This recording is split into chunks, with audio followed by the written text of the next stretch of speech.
হে আমার রব, আপনি আমায় যতটুকু ভালোবাসেন আমি হয়তো কখনোই আপনাকে ততটা ভালোবাসতে পারবো না।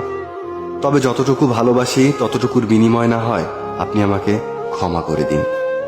আমি তো অতি সাধারণ আপনার ভালোবাসার কাছে, আপনার ক্ষমার কাছে, আপনার দয়ার কাছে। আমাকে একটু দয়া করুন। আমি জান্নাত চাই না, আমি আপনার নৈকট্য চাই, আমি আপনাকে চাই।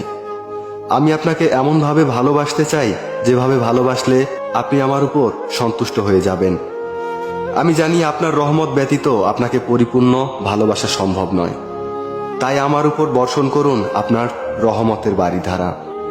আপনিই তো জানেন আমার সবকিছু, আমার সকল গোপন পাপ, পৃথিবীর কেউ না জানা আমার সকল অন্যায়, আমার নিজের নফসের উপর আমার জুলুম, এ সব কিছুই তো আপনার জানা।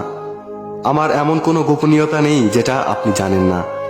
তাই তো আমি একমাত্র আপনারই প্রার্থনা করি, সেজদায় নত হয়ে একমাত্র আপনারই অনুগত্য প্রকাশ করি।